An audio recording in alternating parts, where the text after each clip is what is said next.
you absolutely need to take electrolytes. So if you feel better by taking electrolytes more often, then you're deficient and you absolutely should take them every single day. When do you suggest exercise? Like, when should we exercise? That depends on what complements your lifestyle the best, right? I'll flip that back to a question on to you. When is it easier for you to do your weight training sessions? So generally only add salt on your long fasting days, because remember, you're getting sodium from your diet. Unless you are cooking all your food and completely going sodium free, which is a bad idea, by the way, don't do that.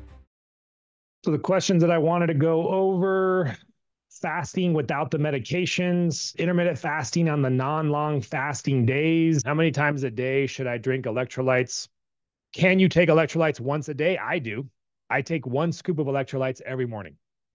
And I do that. And I'll be honest, I don't feel something when I do that. Like, I don't go, oh my God, my electrolytes are in. But I do my morning routine workout, which is Monday through Thursday morning. I'm doing mobility, some mobility strength, and then some mobility stretching. Overall, it's not my heavy weight training um, routine at all. But I know the research is very clear that being any amount of electrolyte deficient can interfere with your performance. And so I just take that extra scoop in the morning for insurance. Now, when I do my long fasting, you absolutely need to take electrolytes. 1 full scoop in the morning, along with an eighth of a teaspoon, and then possibly a second scoop later with another eighth of a teaspoon. Okay. So if you feel better by taking electrolytes more often, then you're deficient and you absolutely should take them every single day. When you're doing a full 24-hour fast or longer, you need 1/4 teaspoon of salt with your electrolytes. Ideally, you split that up an eighth of a teaspoon in the first half of the day and an eighth of a teaspoon in the second half of the day. Okay. But you could, if you forget, you could do a quarter at one time. And that's fine. And you remember, ideally, pink Himalayan salt or Celtic salt would be the ideal ratio. Does that make sense? I had just started my fasting, my intermittent fasting, and was feeling a little bit off. And then I was told to take electrolytes, but didn't want to take too many because I know that could be bad too. Too much of anything is technically bad, right? So the question comes down to, what is the threshold, right? And that's actually how they define toxic stuff, is the threshold of taking too much is really low, right? So electrolytes, I wouldn't worry too much about it. The key for hydration is the combination of both, a good ratio of both. And what sometimes people do is they drink a ton of water and not enough electrolytes. That's problematic, right? The more water you drink, the more electrolytes you need to take. Yeah, because technically it dilutes your concentration. And so you need both. I'm not saying drink less water, but Dr. Berg talks about how overhydration of water per se is an issue too. And although I question how often that happens, right? Like, how often are people over drinking water? Very rarely, but it could happen. It could happen. I wanted to know about how do we change our diet and our not macros, but calories as we lose weight. Like, when do you know to eat less, or do you not need to bother with that? I'm very much a fan of promoting a lifestyle with minimal calorie counting for the obvious reason, right? 99.9% of people are not going to adhere to calorie consciousness. It's extremely difficult, right? So if you are the 0.1% of people that actually doesn't mind it, you should absolutely take advantage of it and do it, because it will give you a huge advantage. In fact, in theory, if you counted your calories forever, it's very hard to gain weight. It could still happen because it can work against you. But for the most part, it's an amazing thing. But again, most people aren't going to do that, which is why I create this lifestyle where I'm trying to get your guys' bodies to the point where you don't have to count calories. Now, how does that make sense? How do you not have to count calories? If you think about it, a healthy body has its own internal systems, right? It's a combination of hunger. Your body knows, and it's supposed to know when it's healthy, to make you hungry when you need to eat. And it even gives you specific types of cravings, like sodium, for example. And so getting your body to the point where you can just literally let it operate is the goal that I have for you guys. Now, Am I going to get all your guys' bodies to that point where it's actually perfectly tightly wound? That's the goal. Is it going to happen? Is going to be a case by case. And so having some amount of consciousness over calories, I think, is a lifelong benefit, right? Which is why you guys saw my video, heard me talk about calorie counting experiment. I want everybody to have counted calories for at least a month in their life. Gain that intuition so that you can at least look at foods in the future and know, whoa, that's a lot. Oh, that's actually not that bad. You can make better estimates in need be situations. So that's the overall approach of how I take calories. So it's a true statement that your caloric requirements would generally decrease as you weigh less. That's proven by the data. The more you weigh, the more energy you exert carrying your body weight, right? Your mass around. But then when you think about it, muscle mass is much more metabolically active tissue. And so it would take an insane experiment to actually analyze, but the end result is I would argue that I would get your guys' metabolism faster by the time we're done than slower. Because a lot of us have never resistance trained before in our lives. And you guys saw how much I harped on you in the beginning to start resistance training. And so some of you guys will actually add some muscle mass. The goal is adding muscle mass or maintaining what you have, right? So the metabolism is going to, there's going to be a little bit of a different flow of not just a metabolism that's burning less, but also the improvement from the muscle mass. So just keep that in mind too, that you might end up averaging those two out and your energy requirements might be the same. Maybe it lowers a little bit, but then at the very end, you start putting on muscle mass because the path that a lot of you guys are going to take is the first, and depending on the size of your goal, right?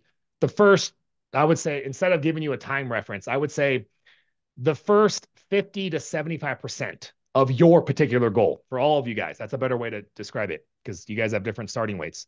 The first 50 to 75% of your goal attainment is going to be primarily fat loss mode. And we all know no matter what we do, it's going to slow down, but we keep it rolling, right? As we start getting closer to our goal, then we really need to take advantage of the fact that the weight loss is coming slower. And if it is slowing down for us, use that time to transition more towards a muscle building phase. Maybe taking a break from weight loss and saying, okay, my goal is to maintain weight, but now I'm going to increase my calories. I'm going to increase my protein. I'm going to increase my weight training and put on a couple pounds of muscle mass, which would be a phenomenal thing to do for two reasons, because we need the muscle mass long term. And that's a reset. And you guys know the benefit of a reset. But in the beginning, I don't put that idea of training really hard and building muscle mass, although if I did, it would be even better for you, but I don't like to stress you guys out in the beginning. But if you're doing a reset mid-program, taking that reset and saying, let me prioritize resistance training and putting on some muscle mass would be the best sort of reset you could do, because now you're increasing your metabolic rate. I know it's a lot of information, so putting that all together, Sammy, I wouldn't worry about it, is where I was going with that. But I want you to have an understanding of why I feel that way, because there's both of those ebb and flows back and forth. When do you know if you are, or how long does it take? I know you're not gonna be able to say how, like, it takes 3 weeks, but like, how long would you say it takes, or how do you know if your body is now flexible? Great question. And there's no like scientifically validated consistent tests, although there's definitely some. There's that Lumen device that I've considered looking at, and theoretically the Lumen device will be a phenomenal way to test metabolic flexibility, because the Lumen is doing something similar to what testing your ketone bodies. So testing your ketone bodies, if you really wanted to be objective, or using that Lumen device. So what does that device do? That device tells us if we're in fat burning mode. Okay. So if we have poor metabolic flexibility, then the first 24 hours of your fast, you're not going to touch your fat. You're going to burn all your carbohydrates, and you really wouldn't start producing ketone bodies. So if you were checking your ketone bodies, which I don't make you guys do because I'm trying to make it less stressful, but if you were in the beginning testing how long it took you to produce ketone bodies now versus later, metabolic flexibility means your body starts producing ketone bodies sooner. Does that make sense? Mm-hmm. So that would be really the only objective way to know that you're more metabolically flexible is you're like, hey, I'm actually producing ketone bodies sooner. My body is going, I don't have to burn all my carbs because I'm flexible. I can actually save some of my stored carbohydrates for the workout, which is amazing. That's the goal, getting your body to the point where it actually conserves some of the stored glycogen in anticipation for a carb burning weightlifting session and starts tapping into fat sooner, right? That's why metabolic flexibility is synonymous with saying fat adapted. Now, unless you're actually taking the time to do that, you don't have an objective way to know. I can tell you it is happening if you are losing body fat. It just is. But if you want to be objective, that's what it would take. And understanding what's happening is so crucial. Yeah. So crucial, guys. Knowledge is power. And that's what I'm creating here with this environment. And that's why I'm so confident in the Flow Lifestyle group that I'm literally going to be able to charge you guys a very small fee, because I think that the improvements that I'm making into your body is so powerful. Plus the knowledge that I'm giving you guys to be self-reliant is going to require very minimal from me in the future, but you'll need some, and I'll be there. And it's the combination of both this protocol, what it does to your body, and the way that I'm coaching you guys. It's very much like you tell me the answer kind of flow, but trust me, it's going to be good for you guys in the future. Should we be adding a little bit of the salt with the electrolytes on a day, like every time we have electrolytes, or just that extra for the long fast days? So generally only add salt on your long fasting days, because remember, you're getting sodium from your diet. Unless you are cooking all your food and completely going sodium free, which is a bad idea, by the way, don't do that. But some people think a salt-free diet is good for them because they've been brainwashed to think that sodium is the devil and it causes heart attacks. Like that's, anyways, go on about that. Sodium's not the devil. And so, yeah, you're going to get it from then food. Our electrolytes, the electrolytes are giving us some. It is, but it's giving us a low amount. See, so this is why I'm of the supplements. But it's more than just water. It's more than water. It's not enough to meet your daily needs. The assumption when they formulate the electrolytes is to supplement the standard diet. The standard diet is high in sodium and low in everything else. So that's the ratio of those electrolytes. So when you're eating, all you do is take the scoop for the day. But when you're fasting, it's not enough sodium. The 24-hour fast. Does that make sense? Yeah. So on an intermittent fasting day, it's just your electrolytes. But when you're going longer fast, you're going to add the salt. Correct. 1/8 of a teaspoon twice each time, a day. or a quarter. Okay. Yep. Twice a day or a quarter for the full day. When do you suggest exercising? Like, I know you do it on the weekends because that's when you eat the most. Like when should we exercise? That depends on what complements your lifestyle the best, right? I'll flip that back to a question on to you. When is it easier for you to do your weight training sessions? Yeah, that I was just asking, is there a recommended, like when you're long fasting, you shouldn't do too stressful, right? So it shouldn't be necessarily on your long fasting. I was just wondering if there was a recommendation in that sense. Obviously, like some of us, for myself, I should speak for myself, struggle to get motivated to do it. So like when it's going to fit my schedule and like some little bit motivation, right, at first. But so I think I have a good way to explain that. So all of us should adhere to the rule in the first several months. Don't do your resistance training into your long fast. We all need to adhere to that rule. I don't do that. I might challenge myself, but I know if I do that, it's going to be a weak workout. But I'll do that occasionally because I'm metabolically fit. For all you guys, don't do that. Now, So that's 2 days, right? So now we have 5 days. A lot of us are not lifting for 5 days, although you should. That's the goal. Okay, but let's say you're lifting 3 days and you're thinking, when should I choose the 3 days?